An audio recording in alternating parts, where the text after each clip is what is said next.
alleged Israeli airstrike in Rafah that killed at least 45 Palestinians.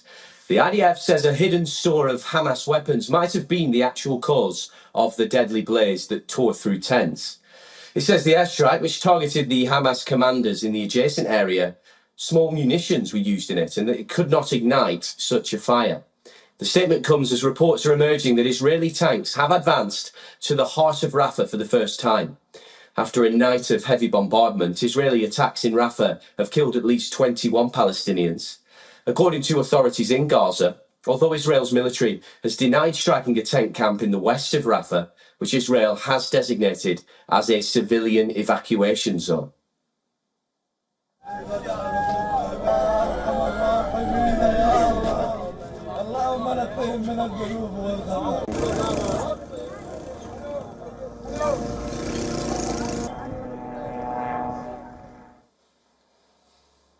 The latest assault comes as Israel's 3-week-old Rafah offensive has stirred renewed outrage and has prompted outrage, of course, from global leaders.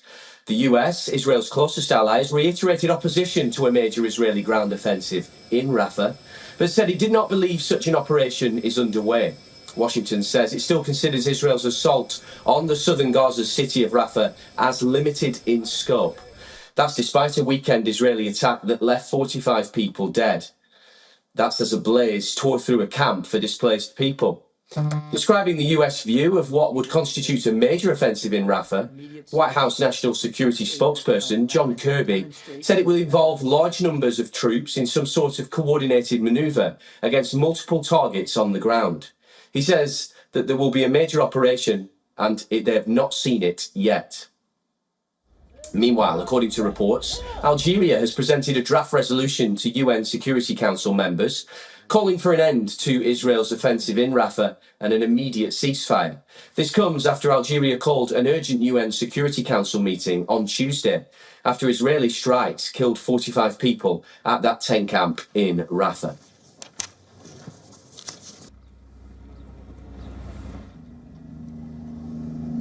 Well, for more on this, our correspondent Jodie Cohen sent us this report from Ra'anana on the United Nations Security Council holding an emergency meeting to discuss Israel's operation in Rafah. Take a listen.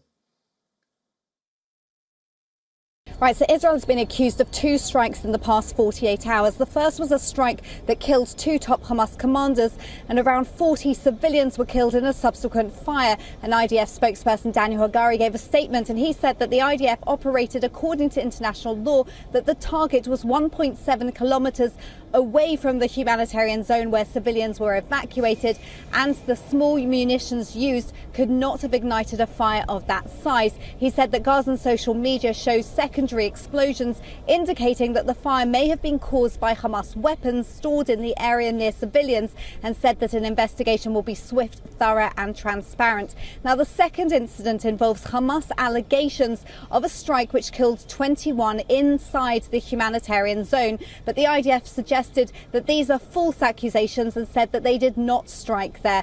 Nonetheless, Algeria has said that they would present a draft UN Security Council resolution calling to stop the killing in Rafah. Well, Johnny further talked us through about the UNSC resolution and whether that's brought forward. Will the Biden administration use it to veto power? So whether or not the US would use their veto, I think, depends on the wording of the resolution and also possibly the timing. If you look at statements coming from the Biden administration after the news of the fire that killed 40 civilians, the administration acknowledged that the strike came in hours after Hamas fired a rocket barrage from Rafah at Tel Aviv, and said that Israel has a right to go after Hamas, but called on Israel to better protect civilians. But after Hagari's statement, the State Department spokesperson Matthew Miller also said that Hamas needs to stop hiding among civilians.